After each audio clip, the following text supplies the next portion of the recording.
The 7 Stages of Spiritual Development by Roger Gabriel Raghavanand. You are a spiritual being and have the potential to fully embrace your spirituality. However, like everything in life, embarking on your spiritual path is a choice. In life you are presented with several choices leading to new stages of development.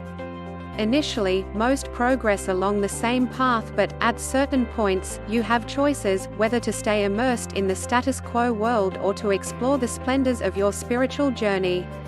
These choices can appear at any time during your life. The key is to stay alert and listen to the wisdom of your heart.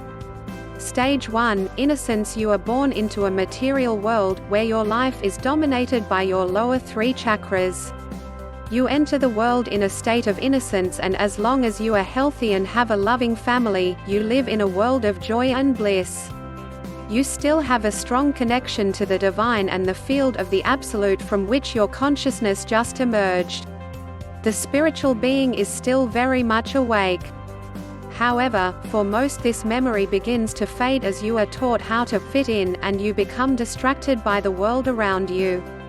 A rare few manage to maintain their divine connection and enjoy spiritual greatness. Stage 2, Fear. Ego. As you grow, the ego emerges and soon you realize that you are completely at the mercy of all around you.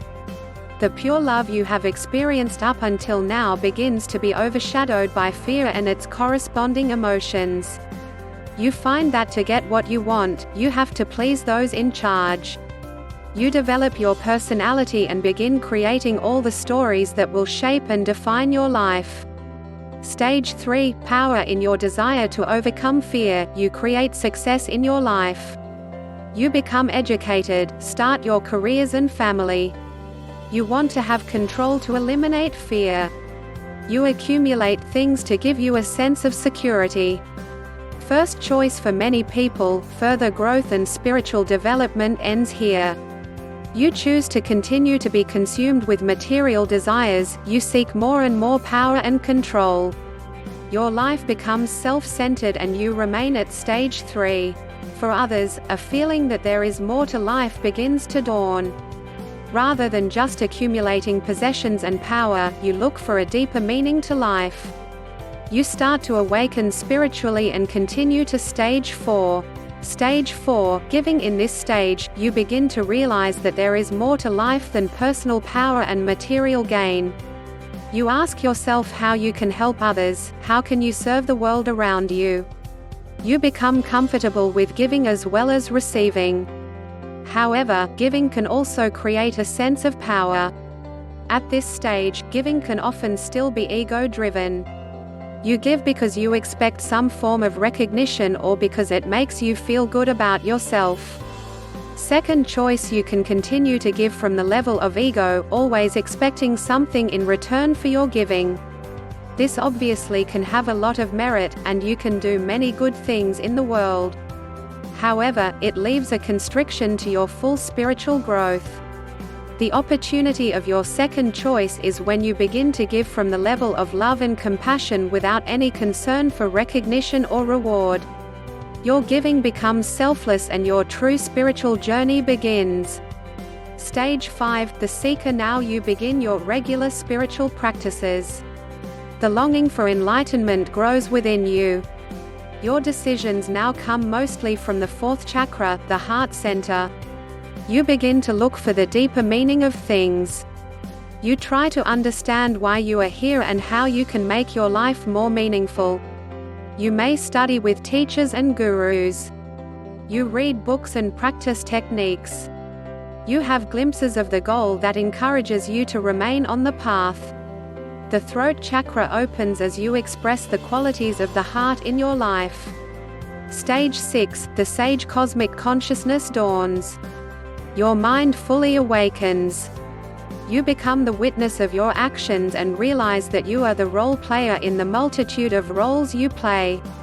The fear of death dissolves as you realize that life is just another role. Simple yogic powers become available to us. However, there is still a separation between the giver and the recipient. Third choice, you have now reached another critical junction point in your journey. Your mind is fully awake, but some ego is still present. The choice or mistake here is to believe that you are something special. You mistakenly think you have reached the goal and may promote yourself as such. The end is in sight, but you have allowed the ego to hide it from view, and you remain stuck in a false sense of spiritual attainment.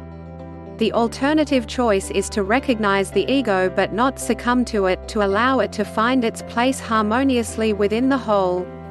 You continue your journey with humility and devotion. Giving is done purely for the sake of giving. What's in it for me becomes, how can I serve?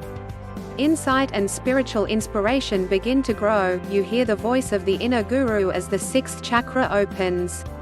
Stage 7, Spirit. Your heart now fully awakens. You experience divine and unity consciousness. There is no longer any separation. No giver, given, or giving. No sense of I or me, just an awareness of oneness. You still live in the world, but are no longer of the world. Your spiritual practice is pure joy. All the chakras are open, spiritual energy flows freely. Choicelessness. When you reach the 7th stage, there are no longer choices. You function totally in harmony with nature. Everything is provided exactly as needed, at exactly the right moment. You are the totality.